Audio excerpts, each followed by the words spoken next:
এই welcome to my বেক channel. আজি মই মাংস বনাইছোঁ। মানে ৰেচিপি বুলি নহয় আৰু জাষ্ট ঘৰৰ যিখিনি কৰি আছোঁ আৰু ঘৰৰ আলহীৰ কাৰণে সেইখিনি মই জাষ্ট দেখাইছোঁ আপোনালোকক। চিকেন বনাই আছোঁ। অকণমান চিম্পুলকৈ আলু দি আমাৰ ঘৰতে অকণমান চিম্পুলকৈ খাই কাৰণ ঘৰত মা দেউতাহঁতে বয়স হৈছে, তো ইমান মছলা দি তেওঁলোকে খাব নোৱাৰে আৰু জাষ্ট চিম্পুলকৈ খানা বনাই দিয়া হয় আৰু তো সকলোৱে এনেকৈ খায়।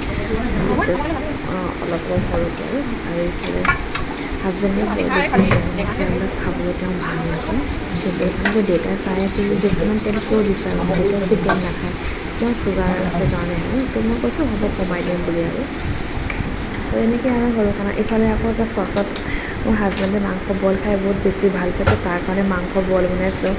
তেওঁ মানে মোক সদায় কয় যে বইল বনাবা বুলি আৰু তো ময়ো খাই ভাল পাওঁ, তেওঁ খাই ভাল পায় বইল, তো সেইকাৰণে মাংস বইল বনাই দিছোঁ। অলপ মানে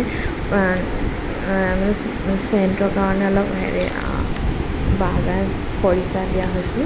সেইফালে মাংসখিনি বনাই আছোঁ আৰু কৰি আছোঁ জাষ্ট সৰুকৈ আৰু পিঁয়াজ কাটি এনেকৈ দিছোঁ আৰু নহৰু আদা দিয়া হৈছে। তেনেকৈ তেল মছলা একো নাই, কোনো ব্লগ বুলি নহয়, যিটো ঘৰত যেনেকৈ খাওঁ সেইটোৱে দেখুওৱা হৈছে আৰু মই তেনেকৈ ইমান এক্সপিৰিয়েঞ্চ নাই, তো এনেকৈ আৰু নিজৰ ফালৰ পৰা মাংস বনি আছে, ভাত হৈ গ'ল, দাইল হৈ গ'ল, তো মাছ মাংস হ'লে সকলোৰে খোৱা হৈ যাব।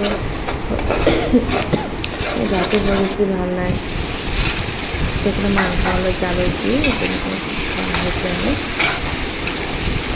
চাই যাওক। আৰু আপোনালোকে যদি চেনেলটো যদি ভাল লাগে লাইক কৰিব, কমেণ্ট কৰিব, ছাবস্ক্ৰাইব কৰিব আৰু যদি ভাল লাগে আৰু বনাবলৈকে শ্বেয়াৰ কৰিব। আৰু ইফালে বইল মাংসখিনি বনোৱাখিনি মানে আপোনালোকক অলপ কাট কৰি দেখুওৱা হৈছে। মাংস উতলাই নহৰু আদা চাদা সকলো কাটি থোৱা হৈছে, খুন্দি থোৱা আছে খুন্দনাত, সকলোবোৰ দি দিম আৰু দি দিম খৰিচা নামমাত্ৰ দিছোঁ পাবলিঙৰ কাৰণে। এইফালে মাংস বইল ৰেডি হৈ গৈছে। হাজবেণ্ডে খাই বহুত বেছি ভাল পায়, তো আপোনালোকৰ পিকচাৰত দেখুওৱা হৈছে। এইফালে মাংস যি গ্ৰেভিখিনি সেইবিলাক একেবাৰে